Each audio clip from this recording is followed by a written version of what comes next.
कुछ साल पहले जब हम एक छोटा सा कंस्ट्रक्शन का काम कर रहे थे तो उसमें हम लोग बालू तसला में कैरी कर रहे थे। तो उसी दौरान मेरा छोटा बेटा जो करीब 3 साल के आसपास था, वो हम सबों को देखकर वो भी एक्साइटेड होकर वो भी कैरी करना चाहता था। तो क्या होता है कि मैं उसके सिर पर डाल देता हूँ क्योंकि वो इंसिस्ट करता है। उसके बाद में जब वो ऐसे पकड़ लेता है, ऐसा लगता है कि जैसे वो कैरी कर रहा है, लेकिन पीछे से मैं उसका सारा वेट को मतलब कि उठा कर रखा हूँ। तो वो ले जाता है और दिखता तो जरूर है, उसको ऐसा लगता जरूर है कि वो उठा रहा है, लेकिन असल में उसका वेट मेरे ऊपर होता है।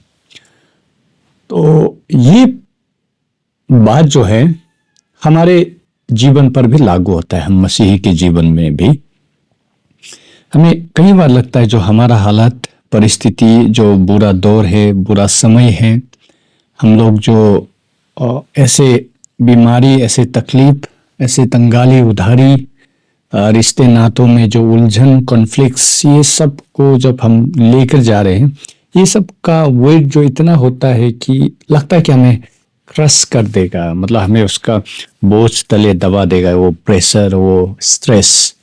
लेकिन असल में कोई है जो ये सभी का वेट को आपका ऊपर में, कि आपको दबा ना दे, आपको खत्म ना कर दे, उठा रहा होता है। वो है परमेश्वर का अनुग्रह। जी हाँ, वचन कहता है फिलिपियंस चैप्टर 4 वर्स 13 में अपोस्टल पॉल कहता है, I can do all things through Christ who strengthens मी।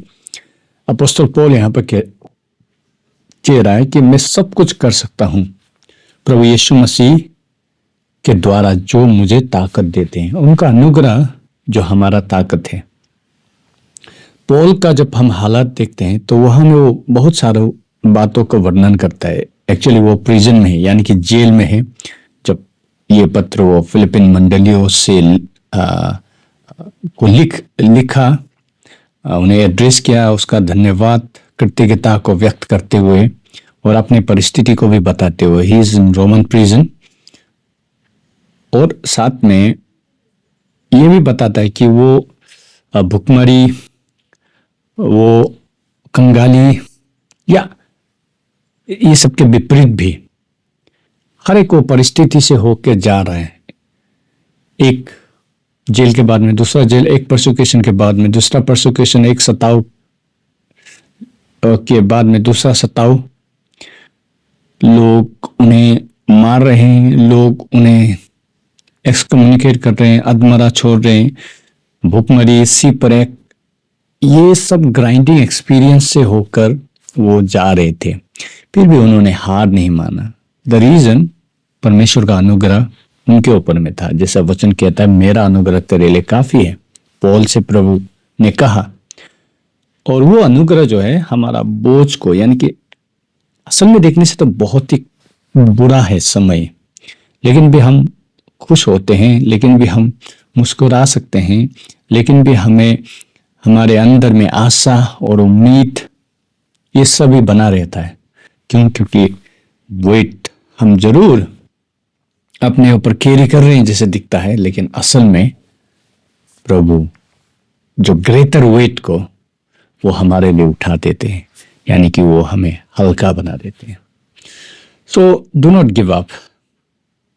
परमेश्वर का अनुग्रह आपके लिए काफी है। कोई भी परिस्थिति हो, कोई भी हालात हो, हार ना माने। परमेश्वर आपके साथ में है और वो आपका बोझ को उठा रहा है। आपको पता नहीं है, आप इस बात को समझने के लिए आपको तकलीफ हो सकता है, लेकिन this is the reality for the child of God. प्रभु ने वो सारा काम कर दिया है हमारे लिए, सिर्फ आपको विश्वास करना है और उस अनुग्रह को और उस ताकत को क्लेम करके आगे बढ़ना है जीवन में। हार मानने के बजाय, निराश होकर, डर कर, रुकने के बजाय हमें आगे बढ़ते जाना है। ये विश्वास के सफर में हम रुक कर नहीं रह सकते, हमें आगे बढ़ते जाना है।